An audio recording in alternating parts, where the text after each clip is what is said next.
Esto hoy día las enfermedades son todas iatrogénicas, que son las que causamos nosotros, infecciosas, bueno, por estos bichitos que ya veremos qué es, o las mayorías son idiopáticas o esenciales.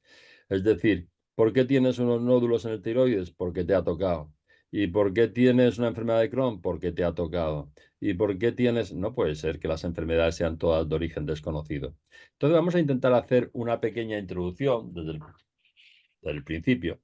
Y después veremos un poquito, pues, todas las dudas que tengáis y las dudas que surjan, y a partir de ahí intentaremos organizar otras reuniones posteriores. Bueno, la enfermedad en los pueblos primitivos siempre era la ofensa a una deidad. Era algo que habías hecho que había molestado a algún dios o alguna deidad y entonces te castigaba con ello. Tanto el diagnóstico como el tratamiento iban encaminados un poquito a calmar la ira de esa deidad. Tampoco podemos olvidar aquella historia del mal de ojo y de los maleficios y de las maldiciones que indudablemente que siguen en vigor toda esa medicina. Es decir, no os podéis ni imaginar la cantidad de gente que nos viene a la consulta diciendo tengo un mal de ojo, a ver cómo me lo puedes quitar. Y existe muchísimo, en fin, no solamente en el vudú, sabéis que hay muchísimas niñas nigerianas que se prostituyen porque el brujo de la tribu le ha echado una maldición y eso es lo que le toca. Es decir, todavía estas creencias en fuerzas externas que está claro que siguen. Esto en principio cambia en la antigua Grecia cuando llega pues toda la escuela médica, primero de Nido, 700 años antes de Cristo y después la de Cos. Hipócrates de Cos cambia todas estas ideas y nos entra en todo este tema del el equilibrio corporal.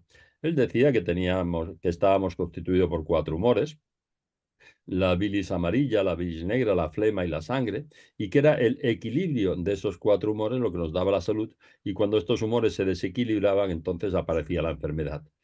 Es curioso, hay un matiz, es que esto ya en la medicina china se había un poquito por interpretado 2000 años antes de Cristo, con el yin y el yang, estas energías, y hay tratados de botánica muy, muy extensos de cómo equilibrar estas energías corporales. Es decir, hay una física para todo el mundo, una química, una arquitectura, pero hay muchas medicinas.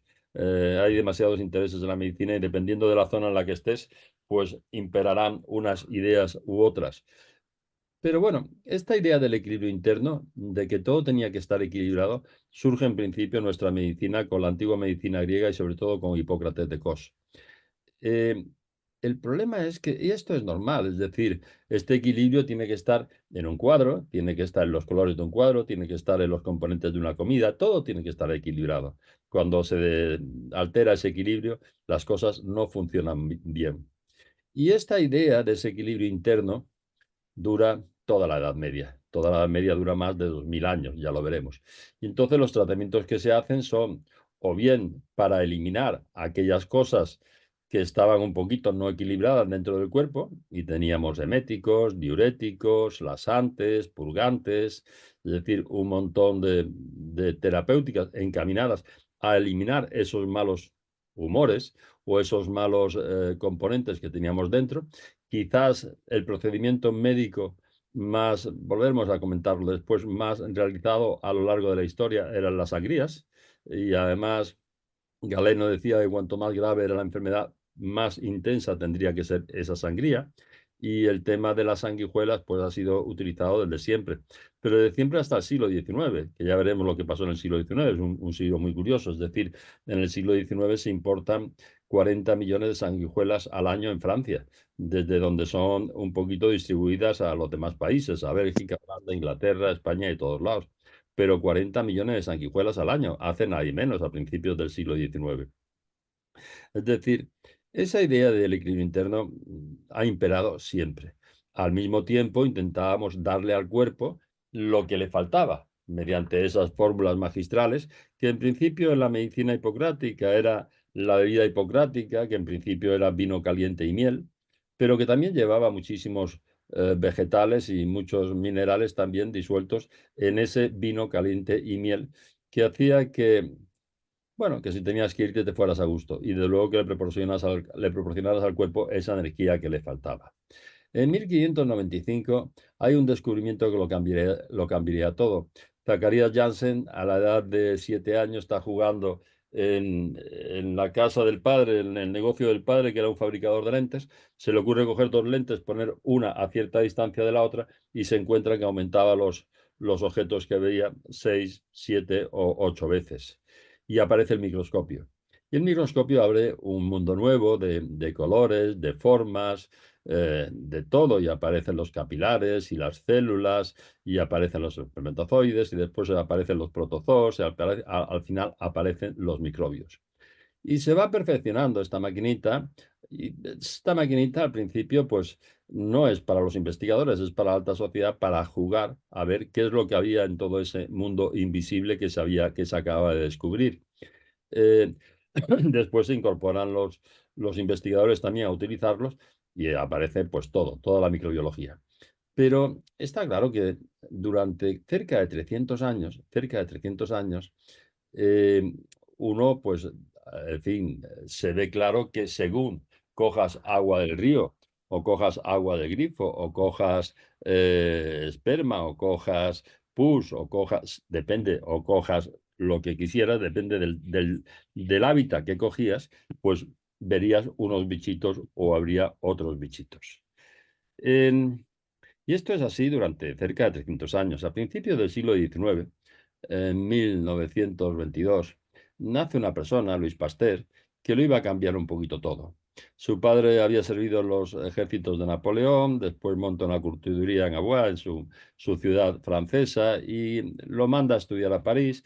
El niño en principio le gustaba más la pintura, con lo cual en principio fracasa los estudios y vuelve al pueblo. Después lo vuelvo a mandar, pero entonces saca ya nada más que un bachiller de letras, que en aquella época era considerado un bachiller menor, y al final consigue que saque un grado en químicas. Era muy habilidoso en sus relaciones sociales y se casa con la hija del decano de la Universidad de Estrasburgo, es nombrado profesor de químicas, primero ayudante y después cuando se jubila pasa a ser profesor de químicas. Y allí conoce a una persona muy curiosa, quizás uno de los mayores científicos de la época, que era Antoine Béchamp. Antoine Béchamp es el autor de la teoría del polimorfismo. Él simplemente cogía una gotita de sangre, le dejaba en un porta y la empezaba a mirar. Sabéis que en aquella época no se utilizaban colorantes, ni fijadores, ni nada que lo matara, es decir, la veía en vivo.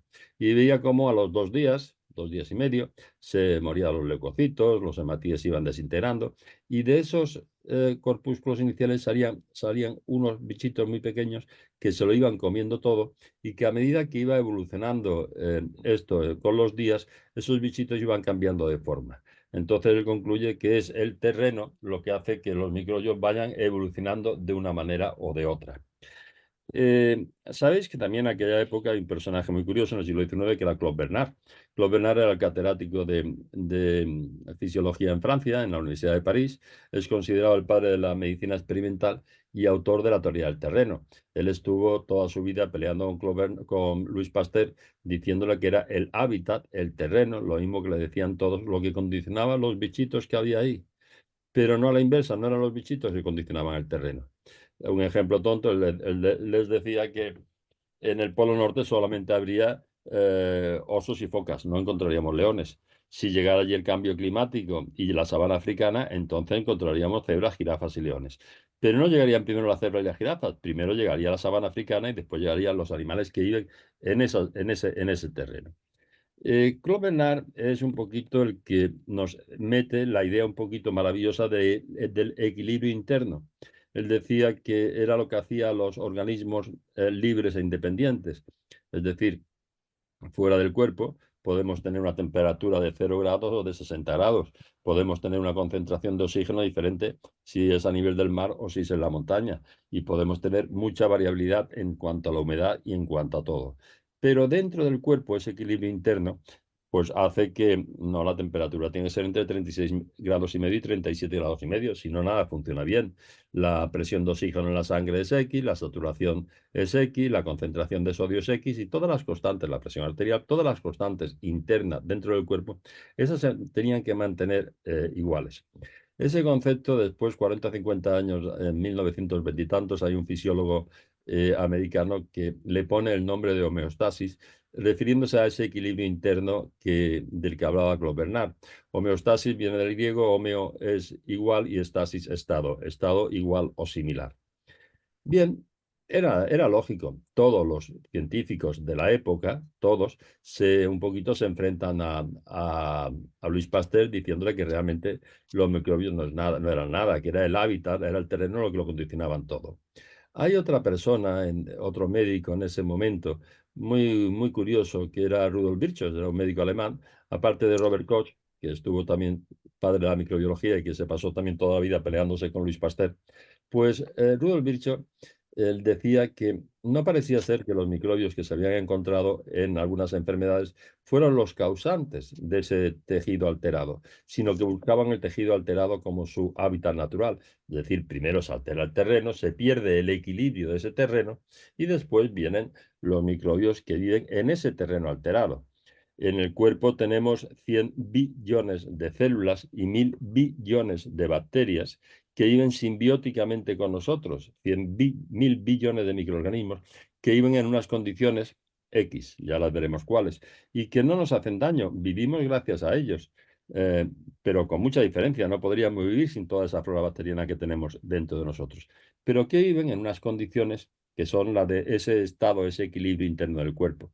Cuando se altera ese estado, entonces sí, entonces vienen otros microbios diferentes a los normales, a los que tenemos habitualmente, que viven en ese tejido alterado y que son seres vivos que comen, digieren, mean y cagan, y entonces esos meados y esos cagados son las toxinas de estos microorganismos que después, bien localmente o a distancia, a través de la sangre o la linfa, nos hacen daño en un sitio o en otro del cuerpo.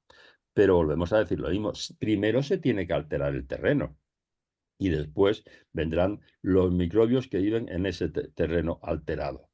Decía Rudolf Virchow que era como los mosquitos que necesitan el agua estancada y putrefacta, pero que no son los causantes del agua estancada y putrefacta. Él también nos decía que no parecía que los microorganismos fueran la causa de la enfermedad, sino la consecuencia de la misma, por mucho que después las toxinas de estos microbios no normales en nosotros sean los causantes de muchas de las cosas que nos ocurren. Rudolf Virchow fue 3 veces propuesto para el premio Nobel, se le considera padre de la patología general y fue el autor de la teoría celular. Él nos decía que ese medio interno que tenía que estar equilibrado, según Claude Bernard, llevaba toda la razón del mundo, pero que las enfermedades empezaban en las células y lo que realmente tenía que estar equilibrado era el interior de las células. Es cierto porque el cuerpo está constituido por proteínas, grasas e hidrato de carbono, pero los hidratos de carbono y las grasas son moléculas energéticas, nos sirven para obtener energía. Y también pueden ser estructurales de las membranas celulares, pero el cuerpo está constituido principalmente por proteínas. Y además son las proteínas las que forman las enzimas, las hormonas, los catalizadores y toda la comunicación interna del cuerpo se realiza a través de proteínas. Esas proteínas siempre tienen que ser formadas dentro de nuestras células. Cuando tomamos proteínas extrañas, primero la pepsina gástrica destruye el enlace peptídico, que es el que une unos aminoácidos con otro para crear estas proteínas. Después, cuando pasan a la sangre, son atacadas por nuestro sistema inmunológico y cuando tenemos que tolerarlas por un trasplante de hígado, un trasplante de riñón o cualquier tipo de trasplante, tenemos que tomar inmunosupresores de por vida y nuestro sistema inmunológico siempre los trasplantes termina rechazándolos. Con estos inmunosupresores podemos retrasar 5, 10, 15 o 20 años el que se produzca ese rechazo. Pero tenemos que estar continuamente tomando esos inmunosupresores para deprimir nuestro sistema inmunológico. Entonces, es verdad que sí, estamos formados por proteínas y esas proteínas se forman dentro de las células, lo que tiene que estar equilibrado es el interior de las células. Qué interesante también que en aquella época, pues, en fin, decía Claude Bernard que quizás lo más importante de ese equilibrio interno era el pH y que en aquella época se sabía que había soluciones muy ácidas, neutras, básicas o muy básicas, pero no se sabía nada más. Y hay que esperar unos 30 años para que en 1909 Sorensen, en los laboratorios de la cervecería Scarver, nos diera ya una definición más concreta de lo que era el pH, el inverso en base 10 el inverso del logaritmo en base de 10 de la concentración de iones hidrógeno. Nada más que dependía de la concentración de iones hidrógenos. Sabéis que estos H positivos en una solución acuosa y el cuerpo es una solución acuosa, siempre vienen por la disociación de la molécula de agua en OH negativos, oxidrilos, y en H positivos, hidrogeniones. Bueno, qué curioso que cuando Sorensen inventa esta escala del pH del 1 a 14 y se puede medir el interior de las células, se encuentra que dentro de las células existe un pH de 7,0. Y en ese pH de 7,0 se producen todas las reacciones orgánicas y toda la fabricación de las proteínas de una manera como, digamos, como Dios manda, como debe de ser. Si se altera ese equilibrio interno de la célula, todo se producirá mal y empezaremos a tener problemas. 6 años antes, en 1903, nace una chica muy curiosa, una chica argentina, Rebecca Hersman, que realmente no se le ha dado la importancia que se le debería haber dado, aunque fue propuesta para el premio Nobel en el 82 y murió un poquito antes de la entrevista. El premio Nobel nada más que se le da a personas vivas, no se le puede dar a difuntos, pero la verdad es que hizo una aportación enorme. Rebecca Hersman era la tercera de 7 hermanos, 2 varones y 5 hembras, que nace en Buenos Aires, y en aquella época de las 5 mujeres, 4 hicieron carreras universitarias, lo cual es algo que no era normal en la época. Ella se hace bioquímica, empieza a trabajar con José, el único premio Nobel que había habido hasta entonces en Argentina, descubre unos métodos de determinación del potasio en sangre, tanto en salud como en enfermedad, y bueno, tiene cierta notoriedad. Entonces gana al final una beca para irse a la Universidad de Rochester, a Nueva York, a hacer investigaciones sobre esta bioquímica sanguínea que estaba un poquito ya elaborando. Pero al final termina estudiando un poquito el tema de la concentración de gases en sangre. Eh, Primero porque los aviadores iban cada vez a más altitud y respiraban oxígeno puro, y al final esto le causaba un envejecimiento prematuro y muchas enfermedades. Entonces ella saca la teoría de los radicales libres, que era la especie reactiva del oxígeno, que no estaban equilibradas, que le faltaba un electrón en su última órbita, y que es como si entras en una discoteca y todo el mundo está un poquito emparejado y de buenas a primera aparecen 20 solteros y solteras a ligar con uno, a ligar con otro, y se forma una carajera y entonces nada funciona bien. Es curioso la manera que tuvo de demostrarlo. En aquella época también era muy frecuente la ceguera de los niños prematuros, porque lo metían en incubadoras en donde respiraban una concentración muy alta de oxígeno, y esto hacía que no se le formara bien los vasos de la retina. Al final la retina se le terminaba desprendiendo y estaba la ceguera del prematuro. Ella hace unos experimentos con una serie de ratones y al final demuestra que era esa concentración elevada de oxígeno el que provocaba esa fibroplasia retrolental que dejaba ciegos a los niños prematuros. Entonces se corrigió un poquito pues esta cantidad de oxígeno que había en las incubadoras. Esta idea de los radicales libres del oxígeno, que la saca en el 54, causó un revuelo muy grande, porque hasta entonces se consideraba que el oxígeno era la fuente de la vida y que era el oxígeno que nos daba la vida. Y ella un poquito pues concluye con que el oxígeno, igual que nos da la vida, no la puede quitar. Y era el causante de estos radicales libres, en un artículo que sacó en Science, en la revista Science, y que fue muy discutido. Pero en definitiva, al final lo que nos vino a demostrar es que esa alteración del equilibrio interno provocada por esos radicales libres, los radicales libres, hay 3 radicales libres principales, los otros son secundarios por las reacciones de estos primarios entre sí, de los primarios con los secundarios, y quizás el más importante era el radical oxidrilo. Ya habíamos comentado que el radical oxidrilo venía por esa disociación de la molécula de agua y por otros mecanismos en el ciclo de Craig. Pero es esa concentración de hidroxidrilos o de oxidrilos los que realmente nos alteraban ese equilibrio interno dentro de las células. Cuando se empieza a investigar el tema y se comprueba que era cierto, y que los radicales libres no solamente aumentaban en la enfermedad, y cuanto más enfermo estaba el paciente, más aumentaba ese estrés oxidativo celular provocado por los radicales libres, sino que además se comprobó que aumentaban con el envejecimiento, y que era la causa principal del envejecimiento. Las personas, cuando van cumpliendo años, van aumentando el número de radicales libres. Ahora veremos por qué.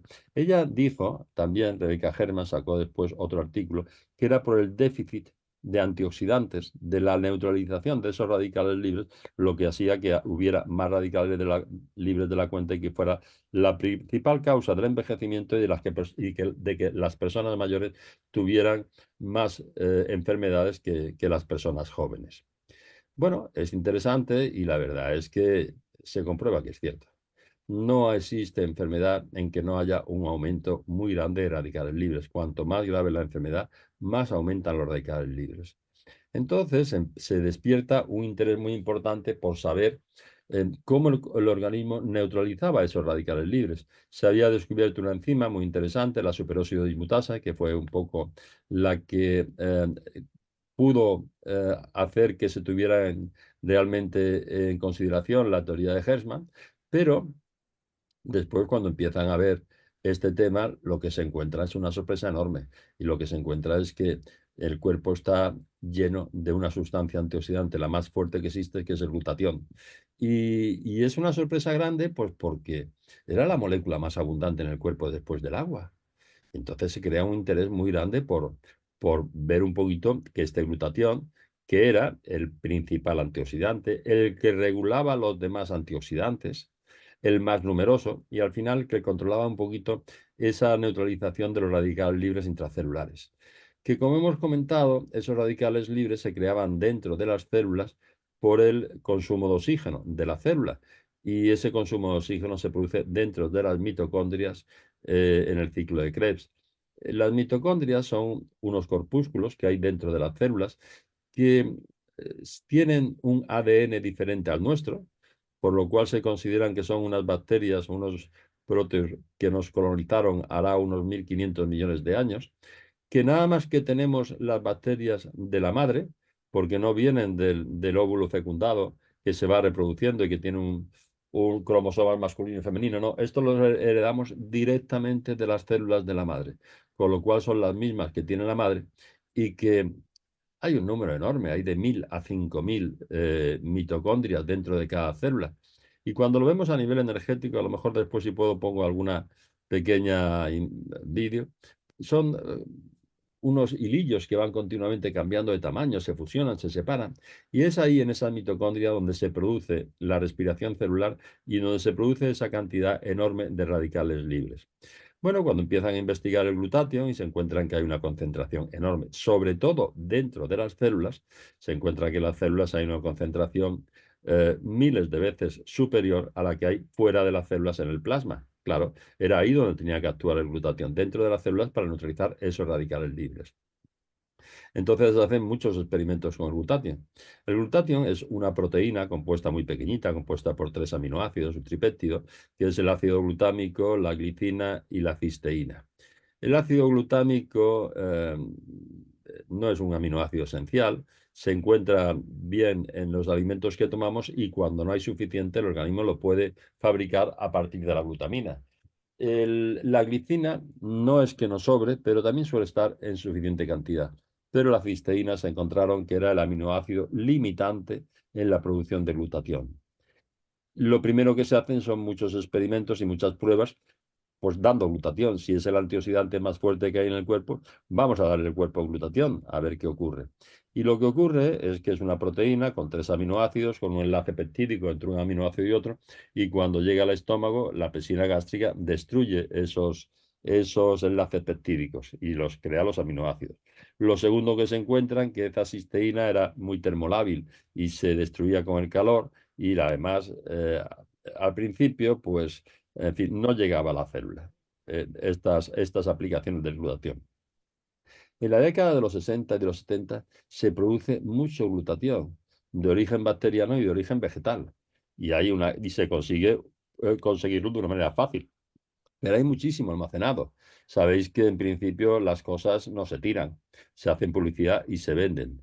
Y llevamos pues 50 años o 60 años poniendo glutatión intravenoso, glutatión en cremas, glutatión en aerosol, glutatión de en pastillas, liposomado, sublingual y de yo no sé de cuántas formas. No, el problema del glutatión es que es una proteína extraña a nosotros. Entonces el cuerpo no la va a tolerar. El cuerpo en principio la destruye en el estómago y cuando llega a la sangre tarda 1, 2, 3 minutos en destruirse. Por eso cuando poníamos glutatión intravenoso, en principio hay un efecto flash en que el paciente está muy bien, pero a la media hora está igual que antes. Ha destruido ese glutatión ya. Los radicales libres están en las células y hay que llegar hasta las células. Bueno, pues cuando se encuentran que en estos estudios y en estos científicos el glutatión no llegaba a donde tenía que llegar, dijeron, bueno, pues vamos a dar cisteína. Y entonces empiezan a dar unas cantidades muy grandes de cisteína como tratamiento a nivel experimental y se encuentran que no aparece en la sangre. Se considera que entonces el cuerpo la consideraba como veneno y la destruía, que no sabían qué pasaba con ella y al final lo que se encuentran es que sí llegaba a la sangre, pero siempre es un aminoácido muy pequeñito, tenía que estar unido a otra proteína que la transportara.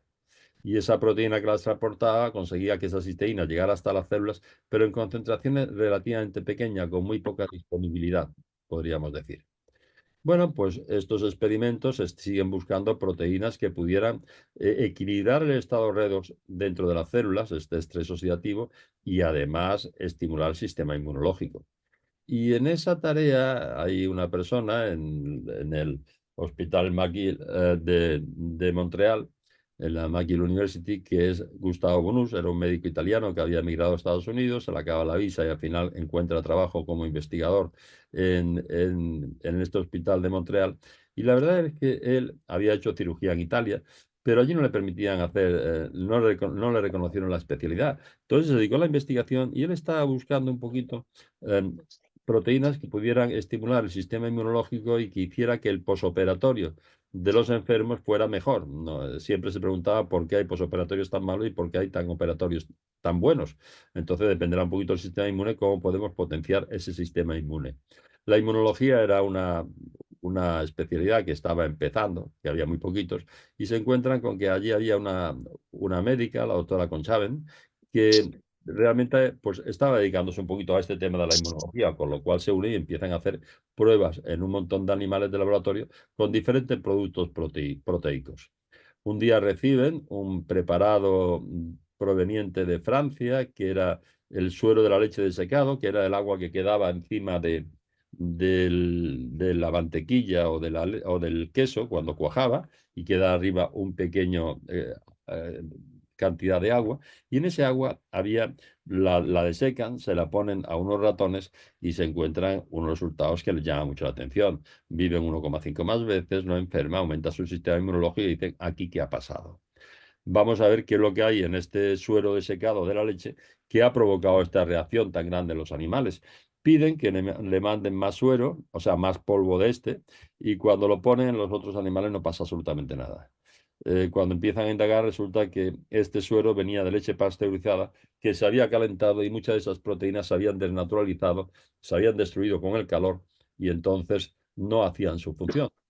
Piden más suero, no, de leche no pasteurizada, vuelve a pasarles lo mismo, entonces empiezan a indagar y se llevan, pues fijaros, desde el 97, desde el 78 hasta el 93 son 15 años, 15 años son muchos, haciendo investigaciones para intentar ver qué parte de ese suero que recibían era el que provocaba esta reacción tan grande del sistema inmunológico y estas ventajas tan grandes en el posoperatorio de pacientes.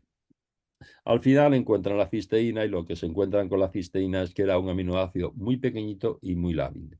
Entonces, hay una forma, la cisteína, que son dos cisteínas enlazadas por un puente disulfuro, y esas dos cisteínas enlazadas quizás llegan a la conclusión de que el mejor transportador en la sangre de la cisteína es precisamente otra molécula de cisteína.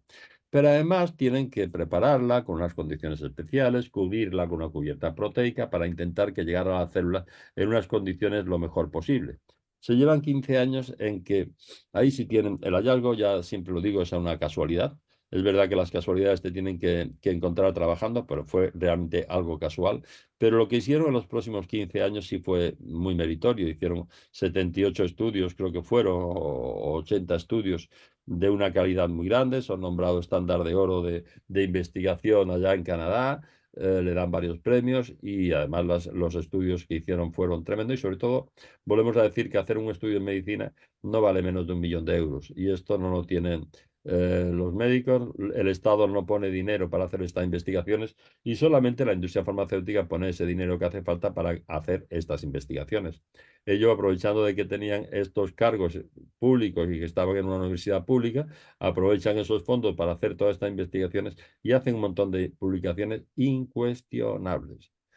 Y tardan 15 años, y esto ahí tiene un mérito enorme, porque cuando uno encuentra algo así, pues qué difícil es callarlo, siempre tiene que ir a un sitio o a otro. Mira lo que me he encontrado, mira lo que he descubierto. Tardan 15 años en patentar un producto que era un derivado de estos y que le llaman inmunocal, por la potenciación que producía del sistema inmunológico. Algo curioso es que ya la han patentado. Ahora tendría que haber pues un montón de laboratorios, Bayer, Joes, Johnson Johnson, que querrían comprar este producto. Pero claro, ellos dicen si lo compran es para meterle un cajón, echarle la llave y de ahí no sale. Porque es verdad que tenemos una medicina que vive de la enfermedad. Uno es negocio cuando cae enfermo y deja de ser negocio cuando deja de estar enfermo. Entonces, ¿a quién le interesa un producto natural que en principio pueda evitar que enfermes, potenciar enorme tu sistema inmunológico y ayudar mucho a tu cuerpo a curar, que quiere decir a recuperar esa homeostasis intracelular, ese equilibrio de la célula dentro de la célula para neutralizando ese exceso de radicales, eso no le interesaba a nadie. Entonces tardan 4 años, hasta el 97, no crean una empresa que se llama Immunotech. Y dice, bueno, son 4 años desde que lo patentan hasta que crean la empresa, que tuvieron que ser muy curiosos. Me gustaría mucho indagar o que alguien me contara un poquito cómo fue no solamente los 15 años de investigación, sino los 4 años desde que patentan el producto que ellos saben que es tan excepcional, hasta que deciden crear esta empresa de Immunotech. Bueno, si el objetivo es que no duerma en un cajón, piden consejo a mucha gente de cómo podría conseguirse la expansión de este producto y entonces crean eh, dos cosas. Uno es ese boca a oído. El boca a oído es la mejor publicidad que existe, pero la más lenta. Y en segundo lugar, ese plan de compensación que realmente que tiene, que es francamente bueno. Hubo varios especialistas a nivel de economía, amigos y cosas por el estilo, que le propusieron esta forma del network marketing o de estos que estaba empezando, que es simplemente intentar comercializar un producto evitando intermediarios, intentando evitar farmacias, salud pública, etcétera, etcétera, etcétera. El producto se expande bien por Canadá crece a una velocidad bastante aceptable, pero bueno, sabemos que el boca a oído es la publicidad más lenta que existe. Entonces crece por Canadá, por Estados Unidos y va poco a poco a más, está prácticamente ahí. Y en el 2017 hay una persona que la verdad, Mauricio Domensain, que hoy es el CEO de esta empresa, que la verdad es que es una persona un poquito excepcional. Sabéis que aquí en España tenemos a Aurelio. Yo hace poco hablaba con Aurelio y le decía, Aurelio, ¿tú realmente cuando te metiste en esto sabías en lo que te metías? Y dices, no, yo no tenía ni idea. A mí me mandó Mauricio, que es amigo, unos polvos, que yo estaba entonces con un año sabático en Inglaterra. Esos polvos estaban malísimos, no había manera de tomárselo. Después mi mujer me dijo, claro, por eso no lo tienes que meter en la Turmi. Lo metió en la Turmi, hizo un batido que también estaba mal, que también destruía esto no sirve para nada. Y no fue Mauricio el que después me pidió que fuera con él a París a un congreso, después me insistió y la finalmente. Pero Mauricio sí estudia este producto, sí apuesta por él. Él tiene una calidad de vida muy alta y un muy alto nivel en DF, en Ciudad de México. Emigra a Estados Unidos, baja enormemente su calidad de vida, se pone a pelear por la empresa y la verdad es que él sí apostó y él sí sabía un poquito en lo que estaba haciendo y consigue en muy pocos años pues que llegara primero a su país, a México. Después se expandió por los países limítrofes, Colombia, Perú, Ecuador, Guatemala, República Dominicana, etcétera, etcétera. Pero bueno, siempre el bocadillo es lento y ha conseguido poco a poco un crecimiento exponencial. Hace 4 años el producto da el salto a Europa, a Irlanda, Inglaterra, Portugal, España e Italia. Y como sabéis, ahora mismo acaba de abrirse Francia, Suiza, Alemania y Austria. A Francia le quedarán días, no creo que semanas, 1 o 2 semanas para abrir ya definitivamente. Entonces está teniendo un crecimiento enorme. ¿Sabéis qué es lo que hace? Bueno, pues por primera vez en la historia, tenemos algo realmente efectivo a la hora de neutralizar radicales libres, cientos de veces más fuerte que todo lo que teníamos hasta ahora en el mercado. Sabéis que llevamos mucho tiempo hablando de radicales libres, del estrés oxidativo, de la neutralización con vitamina C, vitamina E, resveratrol tuvo una fama enorme, pero claro, volvemos a decir que todos estos productos, sin excepción, actúan fuera de la célula. Y fuera de la célula, en el plasma sanguíneo y en el líquido intercelular entre una célula y otra, la concentración de glutatión es miles de veces inferior al que se produce dentro de las células, porque los radicales libres se forman dentro de las células y hay que conseguir que... Entonces, ¿qué se consiguió con este producto? Conseguir cisteína de una manera muy biodisponible que llegaba en cerca de un 90% hasta el interior de la célula y que dentro de la célula se potenciara la producción de glutatión entre un 30 y un 50%, depende de la necesidad y de la enfermedad. Y eso es una bestialidad, eso es mucho. Y sabéis que en principio tenemos un producto que resiste la prueba del algodón. Lo que pasa es que hay personas que le dan efecto en una semana y otros necesitarán un mes y medio para empezar a notarlo. No hay enfermedades, hay enfermos y todos somos diferentes.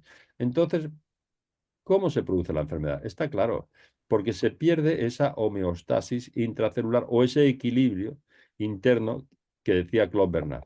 Todo tiene que estar equilibrado. Cuando se desequilibra, entonces aparecen microorganismos que no son los normales dentro del cuerpo y que sí es verdad que esos microorganismos producen una serie de toxinas que después nos hacen daño.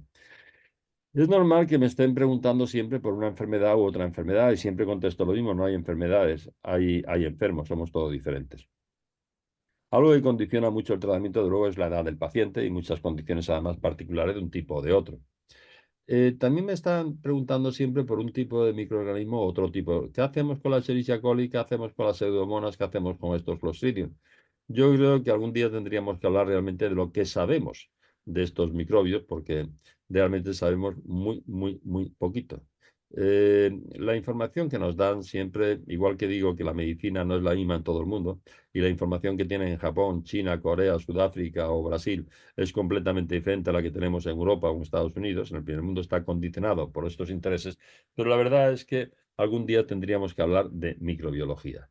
A partir de ahí, desde Luis Pasteur, en que realmente no tenía una idea correcta, salen pues todas las vacunas y todas estas historias que es un poquito la base de la industria farmacéutica moderna. ¿Qué hacemos nosotros con Inmunocal? Que no es un fármaco, que no es un medicamento. Equilibrar el medio interno, neutralizar esos radicales libres y buscar esa homeostasis intracelular. Entonces, si mantenemos esa homeostasis intracelular, en principio el cuerpo será mucho más fuerte a la hora de enfermar y sobre todo potenciamos el sistema inmunológico para defendernos de esas infecciones. Realmente esto de los resfriados que vienen ahora, pues no son los microbios. Es simplemente que el cuerpo le cuesta mucho trabajo adaptarse a estos cambios tan grandes de tiempo y de temperatura. Entonces, pues se debilita y vienen estos microbios. Pero si tenemos un sistema inmunológico fuerte, nos durará 2 días o una semana. Que con el tiempo, sabéis que esto de los resfriados, pues para los viejetes es un tema de supervivencia. Cuando llega la primavera y dice, menos mal, se pasó el invierno. Ya hemos llegado a la primavera. Esto, en principio, tampoco quiero enrollarme más de la cuenta y ahora lo que más me apetece son vuestras preguntas.